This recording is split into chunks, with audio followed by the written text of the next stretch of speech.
Hello my dear students, आप सभी का स्वागत है आज के इस वीडियो में। बहुत ही खास होने वाला है ये वीडियो, क्योंकि इस वीडियो में ऐसे क्वेश्चन जो प्रीवियस ईयर में पूछे जा चुके हैं और बहुत ज़्यादा इम्पॉर्टेंट है और पूछे जाने के चांसेस अभी भी हाई हैं, ऐसे क्वेश्चन सारे इंक्लूड किए गए हैं इस वीडियो में। और ये वीडियो आपके लिए कितना हेल्पफुल होने वाला है, इतना कि अगर आप प्रिपरेशन कर चुके हैं तो आपके मार्क्स बूस्ट हो जाएंगे, और अगर आपकी प्रिपरेशन बिल्कुल नहीं है तो हो सकता है आप पास भी हो जाएं। बट मैं आपको एक सजेशन ये दूंगा कि इस वीडियो को देखने के पहले या देखने के बाद आपके पास टाइम बचा हुआ है तो आप वो वीडियोस देखें जो मैंने अपने चैनल में ऑलरेडी वन शॉट में अपलोड किए हुए हैं चैप्टर वाइज। वो वीडियोस, उसमें जितने भी नोट्स हैं वो सारे ऐसे नोट्स हैं जो प्रीवियस ईयर में पूछे जा चुके क्वेश्चन से बने हुए हैं। फालतू का डेटा हटा दिया गया है और हर एक वीडियो की लेंथ 20 से 30 मिनट, मैक्सिमम 40 मिनट की है। सिर्फ दो वीडियोस जो कि बहुत इंपॉर्टेंट हैं, एक एक घंटे के हैं। तो जितना समय मिले आप उन वीडियोस को देखना और सीक्वेंस में देखना। ऐसा नहीं कि बीच में जाके देख लिया 2 3, ऐसा नहीं। वन से देखने की कोशिश करना, शुरुआत करने की कोशिश करना। ये वीडियो तो हम करने वाले हैं ही। अब ये जो क्वेश्चंस हैं, इन क्वेश्चंस में मैंने इनको डिफरेंस बिटवीन के फॉर्म में तैयार किया है। पूछें क्यों? रीज़न ये है कि यहाँ पर एक क्वेश्चन पढ़ के आपके 3 क्वेश्चन तैयार होते हैं। एग्जाम्पल से समझते हैं।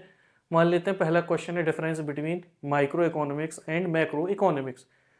तो अगर आपसे क्वेश्चन पूछा जाता है डिफाइन माइक्रो इकोनॉमिक्स तो भी आप कर लेंगे, डिफाइन मैक्रो इकोनॉमिक्स तो भी आप कर लेंगे, या दोनों का डिफरेंस पूछा गया तो भी आप कर लेंगे। और हाँ, एक और बात, अगर आपको हमारे एफर्ट्स पसंद आ रहे हैं, आपको हमारा कंटेंट पसंद आ रहा है, तो वीडियो को लाइक करें, चैनल सब्सक्राइब करें और ज़्यादा से ज़्यादा अपने दोस्तों में शेयर करें। क्योंकि हम पूरी कोशिश करेंगे कि आपके लिए एक वीडियो और ऐसा लेकर आएँ जिसमें हम most important objective type questions जो हैं वो आप तक पहुंचा पाएँ। और इम्पॉर्टेंट क्वेश्चन की सीरीज़ में आप सिर्फ इस वीडियो को कंसीडर नहीं करेंगे, इसके साथ में जो हमने न्यूमेरिकल वाला वीडियो डाला है वो भी आपको कंसीडर करना है, उसे भी देखना है। और मैं हमेशा यही बोलता हूँ कि प्रायोरिटाइज आप करें कि जो सीरीज़ है उसे भी आप देखें ताकि ज़्यादा से ज़्यादा मार्क्स स्कोर कर सकें।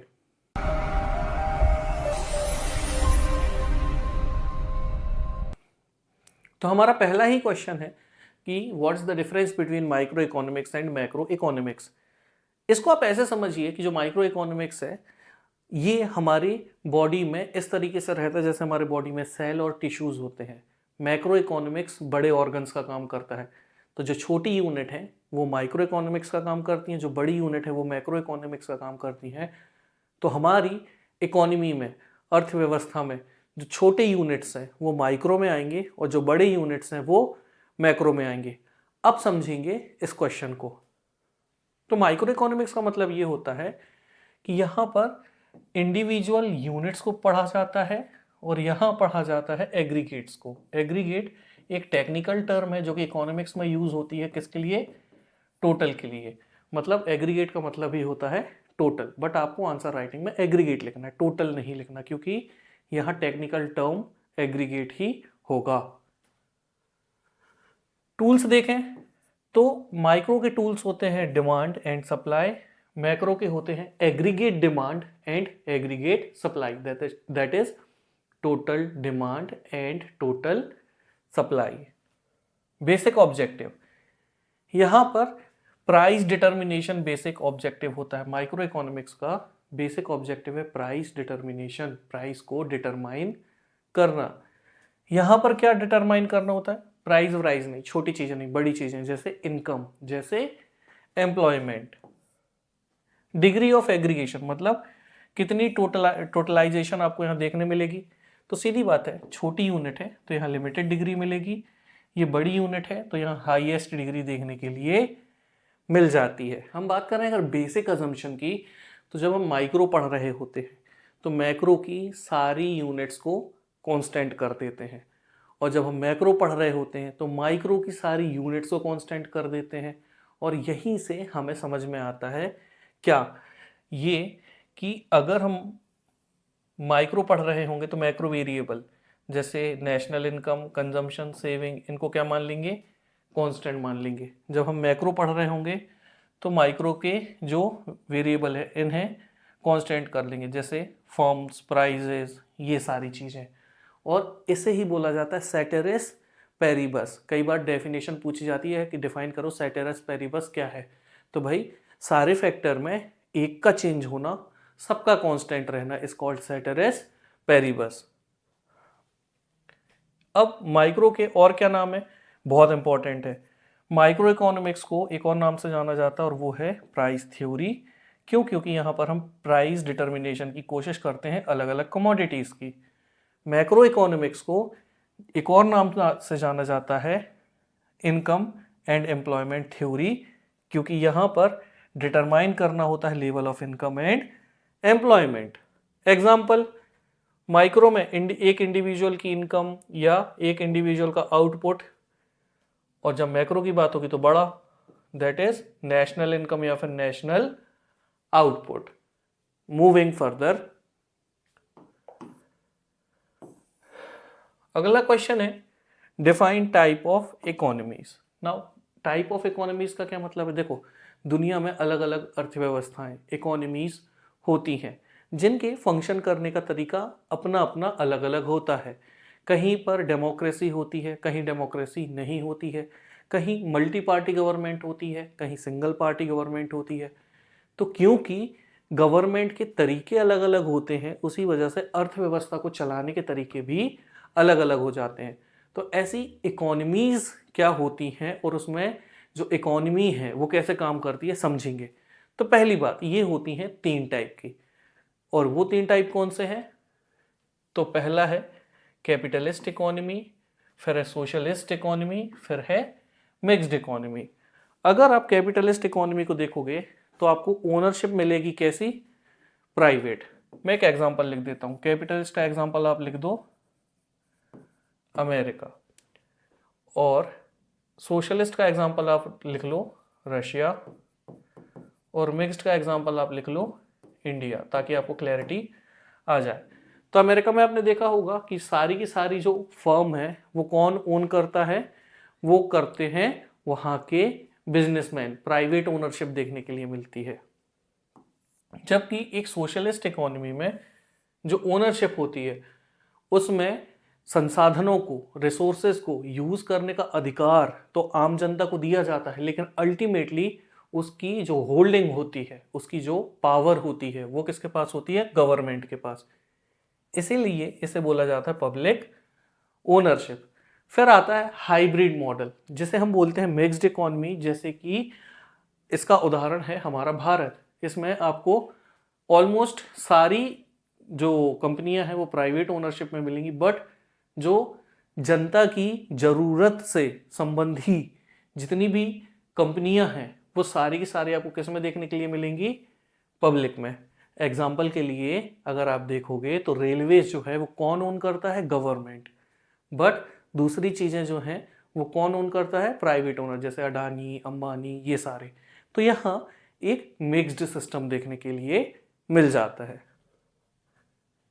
प्राइस डिटर्मिनेशन बेसिक समझना, हमेशा जहां पर फ्री मार्केट फोर्सेस होती हैं वहां कैपिटलिस्ट इकोनॉमी होती है। कहने का मतलब ये है कि मार्केट में किसी भी प्रोडक्ट का प्राइस कितना होगा, इसमें सरकार किसी भी तरीके का इंटरफेरेंस नहीं करेगी। यहाँ मार्केट में उसकी जो एक्चुअल कीमत होनी चाहिए डिमांड और सप्लाई के हिसाब से, वही तय करेगा कि प्राइजेस आखिर कितने होंगे।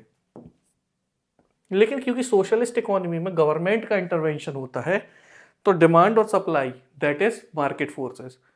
मार्केट फोर्सेस जो हैं वो डिमांड एंड सप्लाई ही होते हैं।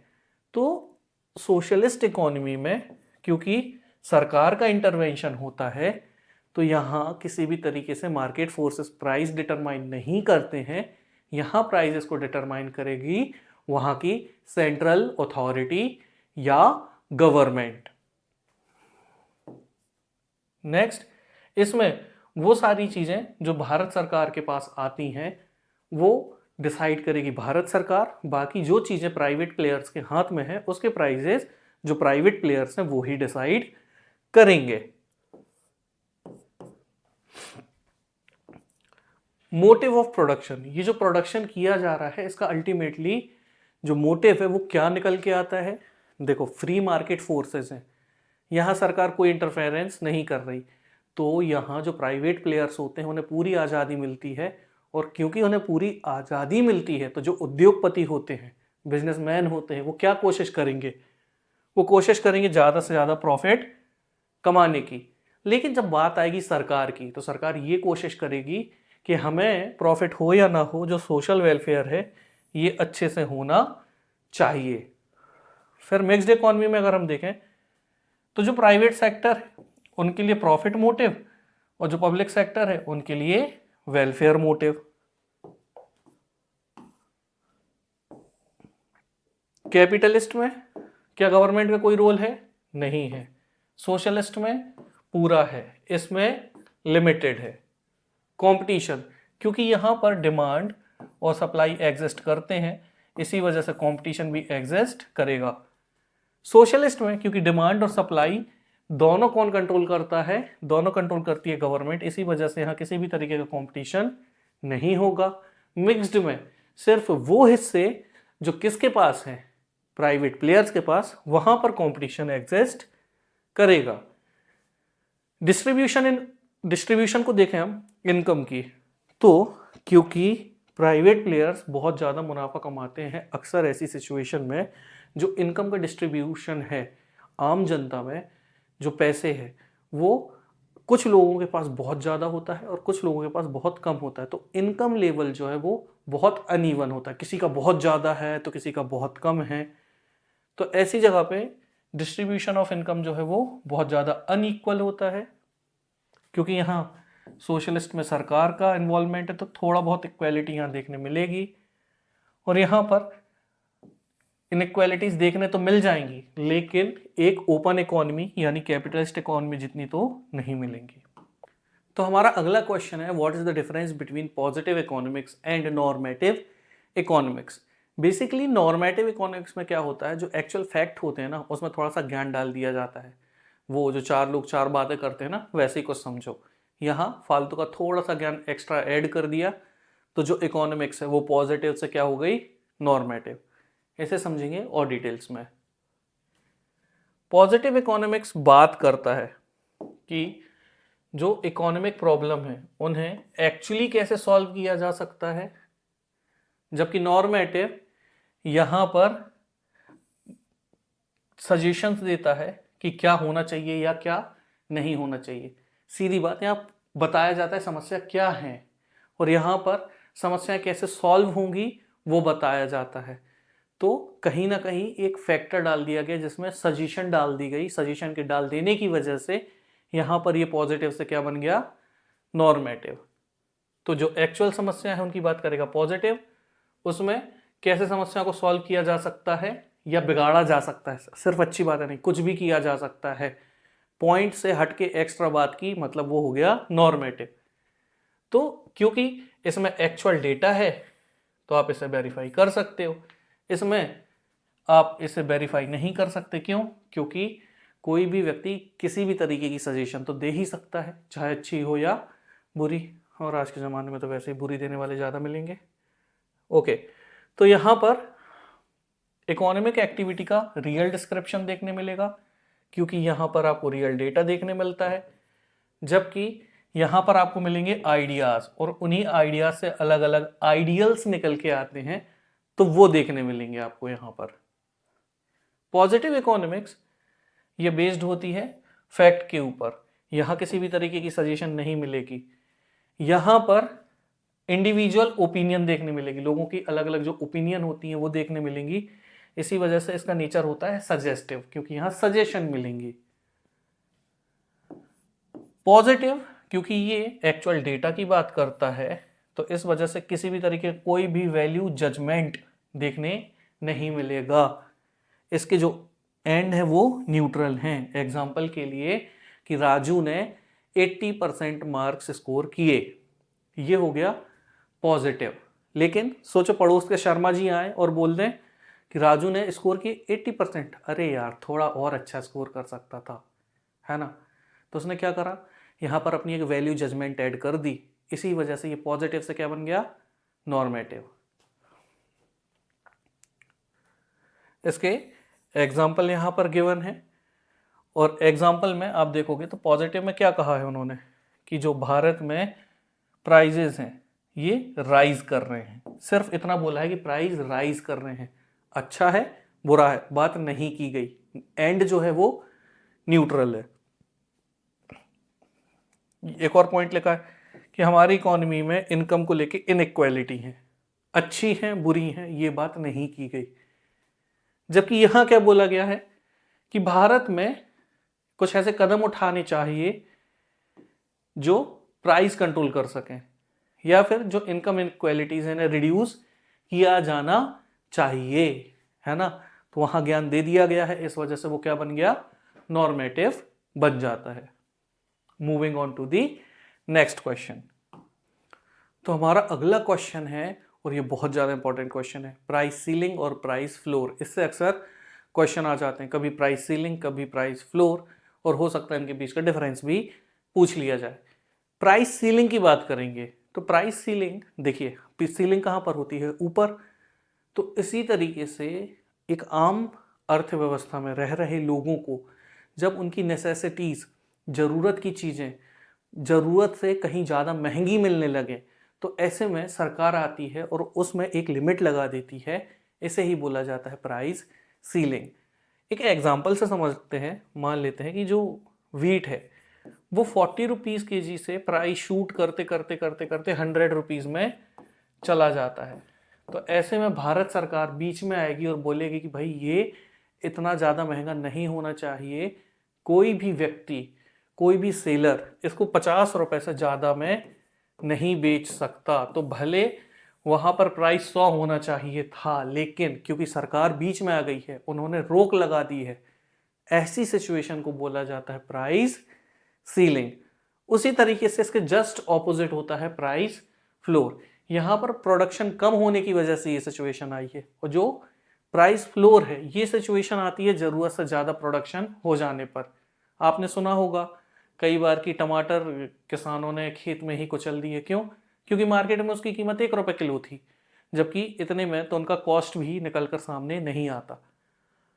तो मान लेते हैं ऐसी सिचुएशन में कोई एक प्रोडक्ट है जिसकी कीमत होनी चाहिए मार्केट में 5 रुपये, लेकिन वहाँ पर वो 5 रुपये जस्टिफाइड नहीं है, वो ज़रूरत से ज़्यादा कम है। तो गवर्नमेंट आएगी, बोलेगी कि नहीं भाई, ये जो प्रोडक्ट है इसे कोई भी सेलर बेचेगा नहीं 10 रुपये से कम में, और कोई भी बायर 10 रुपये से कम में खरीद नहीं सकता। तो भले उसकी कीमत 5 होनी चाहिए थी, लेकिन उसे खरीदने के लिए उसका प्राइस तय कर दिया जाता है, फॉर एग्जांपल 10 रुपये। और इसे ही कई बार MSP, मिनिमम सपोर्ट प्राइस भी बोला जाता है। अब इनको करेंगे हम कंपेयर। तो इक्विलिब्रियम के हिसाब से देखा जाए तो यहाँ पर जितना होना चाहिए उससे कम है, तो it is lower than equilibrium price. जबकि इसकी बात करेंगे हम तो ये होता है अबव इक्विलिब्रियम प्राइस। इसका पर्पस क्या है? ये है कि भाई 100 रुपये में लोग नहीं खरीद सकते थे, 50 में खरीद सकते हैं, ताकि आम आदमी अफोर्ड कर सके। फ्लोर में क्या होगा?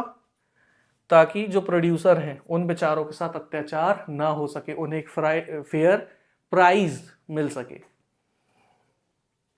लेकिन इनके अपने अपने इम्पैक्ट देखने मिलते हैं। क्यों?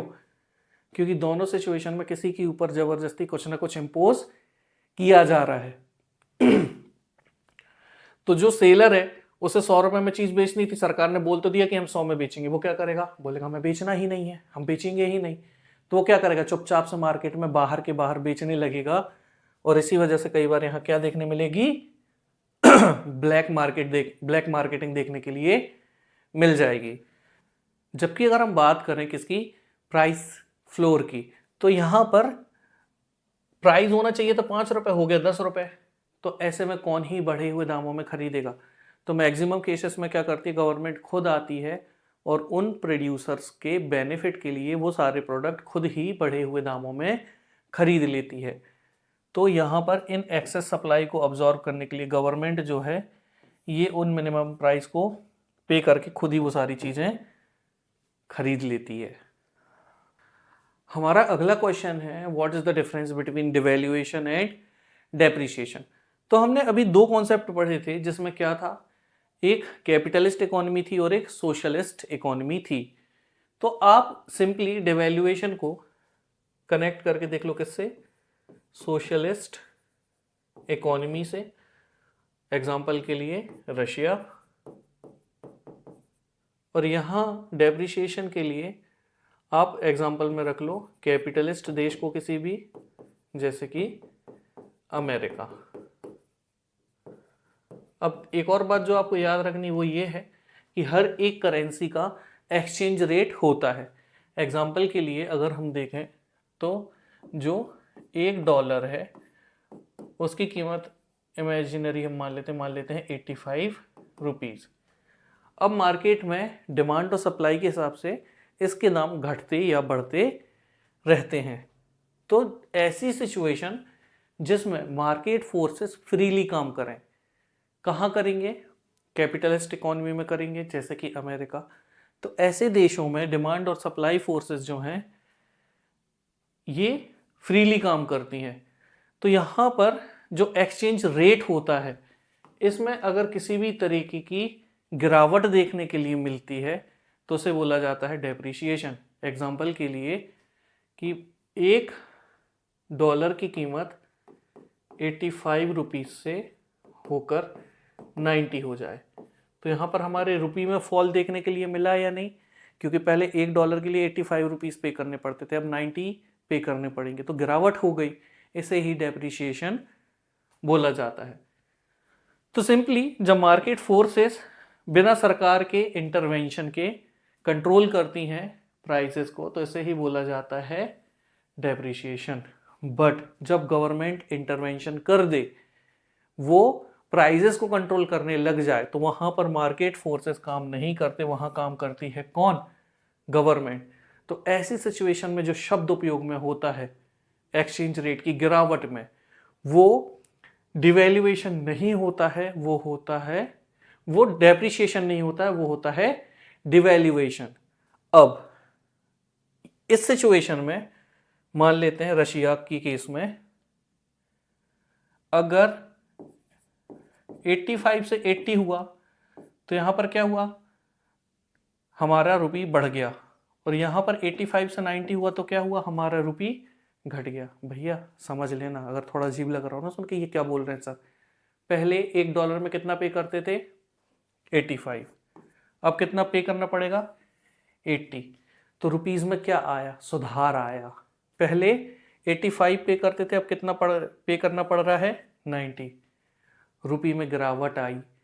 और यहाँ मार्केट फोर्सेस काम नहीं कर रहे हैं, यहाँ सरकार का इन्वॉल्वमेंट है। तो ऐसी सिचुएशन में जब रुपीस की कीमत में गिरावट आ जाए तो उसे बोलते हैं डिवैल्यूएशन, और अगर उसमें बढ़ोतरी हो जाए तो उसे क्या बोलते हैं, रिवैल्यूएशन। इसी तरीके से यहाँ पर 85 से 90 हो गया तो डेप्रिसिएशन, और यहाँ पर अगर प्राइस जो है ये सुधार करता है तो उसे बोला जाता है एप्रिसिएशन। और क्योंकि यहाँ मार्केट फोर्सेस नहीं होते हैं तो इस एक्सचेंज रेट को बोला जाता है फिक्स्ड एक्सचेंज रेट, और क्योंकि यहाँ पर मार्केट फोर्सेस होते हैं तो इसे बोला जाता है flexible exchange rate system. In short, अगर सरकार बीच में है और रुपये की वैल्यू घट गई तो वो क्या कहलाएगा, डिवैल्यूएशन। अगर बढ़ गई तो रिवैल्यूएशन। अगर मार्केट फोर्सेस चल रही हैं सही से, सरकार नहीं है, प्राइसेस घट गए तो डेप्रिसिएशन, और अगर बढ़ गए प्राइसेस मतलब हमारे रुपये की वैल्यू अगर बढ़ गई तो एप्रिसिएशन। अब बढ़ेंगे आगे और इसके बाद समझेंगे हमारा अगला टॉपिक इसी से जुड़ा हुआ, और वो है फिक्स्ड एक्सचेंज रेट सिस्टम और फ्लेक्सिबल एक्सचेंज रेट सिस्टम।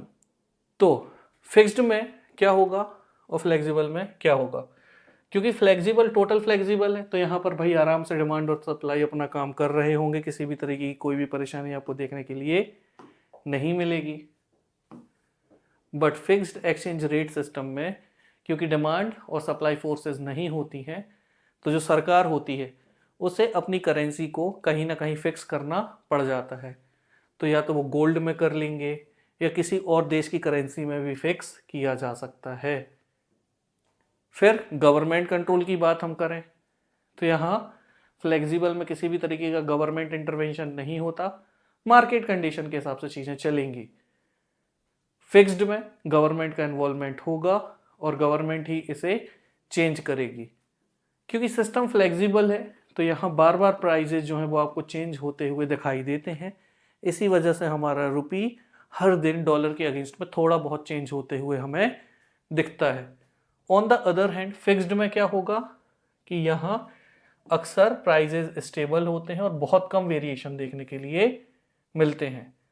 फिर हम बात करें विदेशी मुद्रा भंडार की, फॉरेन एक्सचेंज रिजर्व्स की, तो ऐसी सिचुएशन जहां फिक्स्ड एक्सचेंज रेट सिस्टम होता है तो यहाँ पर क्योंकि सरकार को अपने हिसाब से कंट्रोल करना है चीज़ों को, तो उनकी मजबूरी हो जाती है कि वो फॉरेन एक्सचेंज रिजर्व बड़े बड़े बनाकर रखें और उसे मेंटेन भी करें ताकि वो प्राइजेस को एक लेवल पे कंट्रोल कर सकें।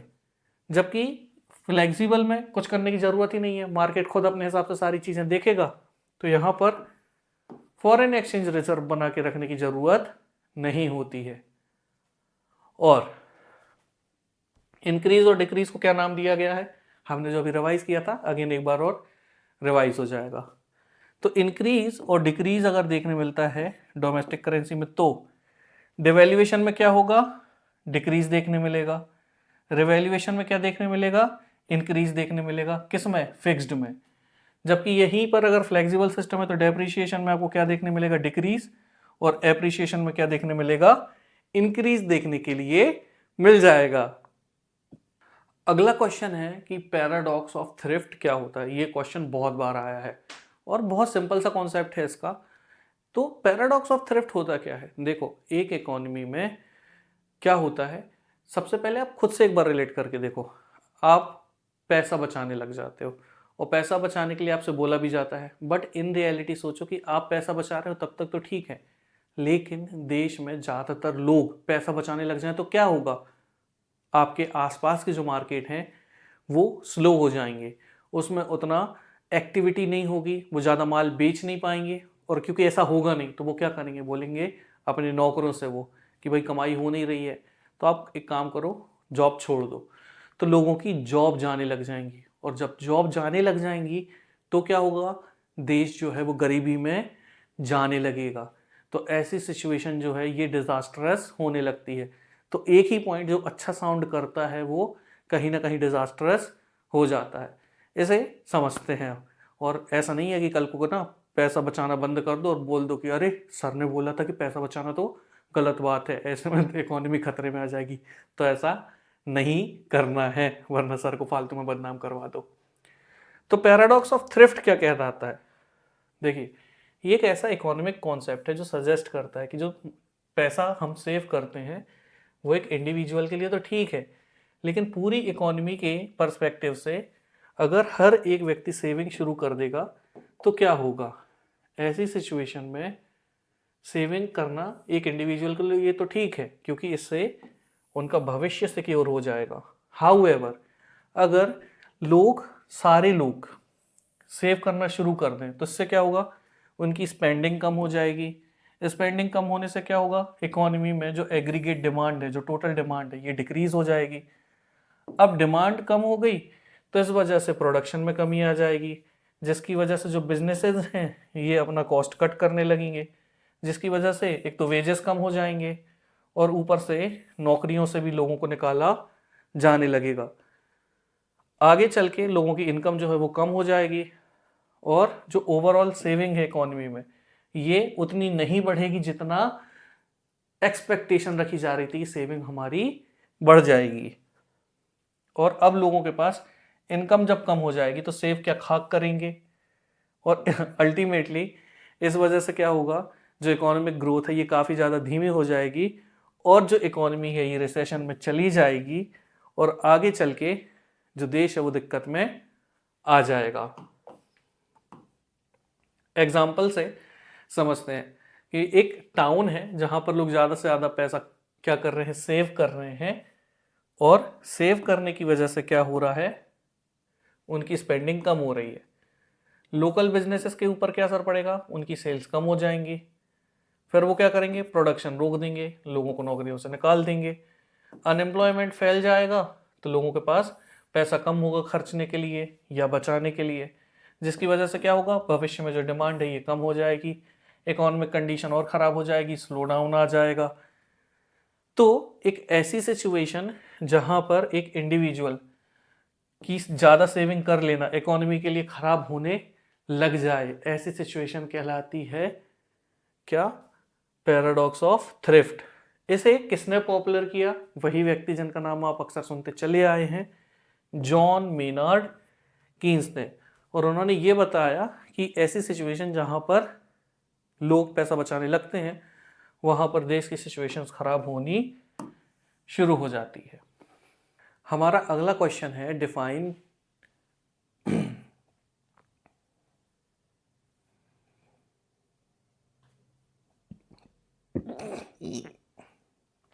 हमारा अगला क्वेश्चन है, डिफाइन गवर्नमेंट बजट।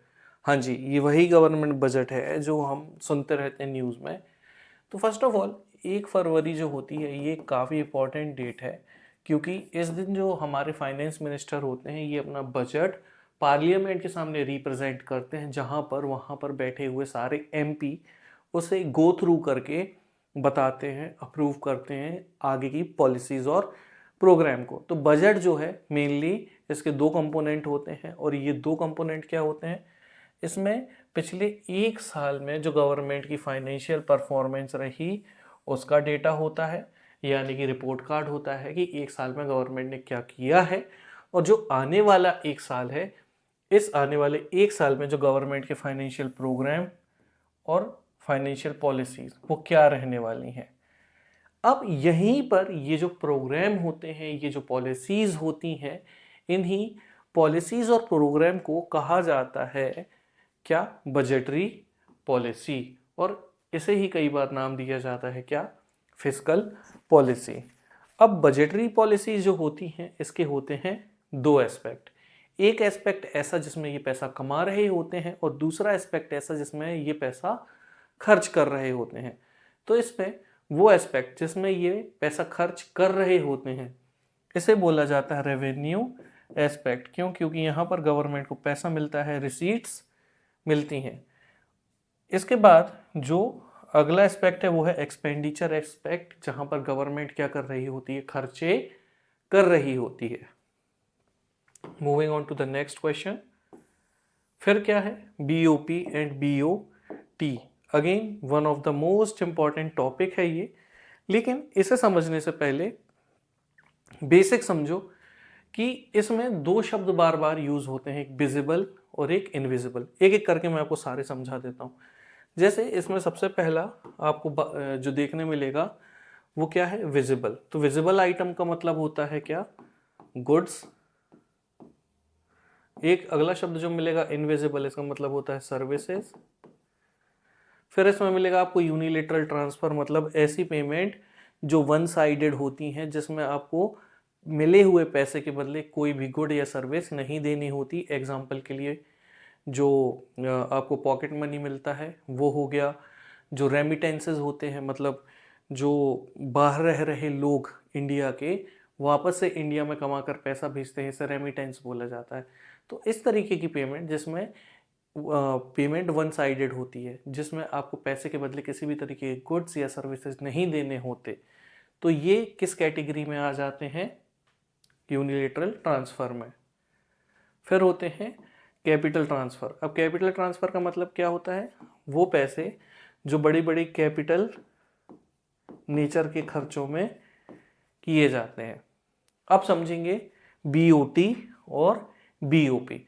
तो बीओटी का फुल फॉर्म होता है क्या, बैलेंस ऑफ ट्रेड, और बीओपी का मतलब होता है बैलेंस ऑफ पेमेंट। अब बीओटी जो है ना, ये पार्ट होता है किसका, बीओपी का। तो बीओटी छोटा होता है, नैरो कॉन्सेप्ट होता है, बीओपी ब्रॉडर कॉन्सेप्ट होता है, बड़ा कॉन्सेप्ट होता है। समझेंगे इनके बीच का डिफरेंस। तो बैलेंस ऑफ ट्रेड में आप देखोगे तो यहाँ पर सिर्फ विजिबल आइटम्स की बात की जाती है, उनके एक्सपोर्ट और इंपोर्ट के। मतलब आपको यहाँ सिर्फ क्या देखने मिलेंगे, गुड्स देखने के लिए मिल जाएंगे। जबकि आपको बीओपी में क्या देखने मिलेगा, यहाँ एक सिस्टमेटिक रिकॉर्ड देखने मिलेगा सारे ट्रांजैक्शंस का, एक देश से दूसरे देश में रह रहे लोगों के बीच जितनी भी सारे विजिबल, इनविजिबल, यूनिलेटरल ट्रांसफर और कैपिटल ट्रांसफर हुए हैं, उनका हिसाब किताब बैलेंस ऑफ ट्रेड में मिलेगा, बैलेंस ऑफ पेमेंट में मिलेगा, और बैलेंस ऑफ ट्रेड में आपको सिर्फ और सिर्फ विजिबल आइटम मिलेगा। बैलेंस ऑफ ट्रेड में किसी भी तरीके के कैपिटल नेचर के ट्रांजैक्शन इंक्लूड नहीं होते, लेकिन अगर हम बात करें बैलेंस ऑफ पेमेंट की तो यहाँ पर कैपिटल नेचर के जो ट्रांजैक्शन है वो इंक्लूड होते हैं। अब क्योंकि ये एक नैरो कॉन्सेप्ट है तो ये बीओपी का पार्ट होता है, यानी कि अगर ये पूरा बीओपी है तो इसका एक छोटा सा हिस्सा क्या है, बीओटी।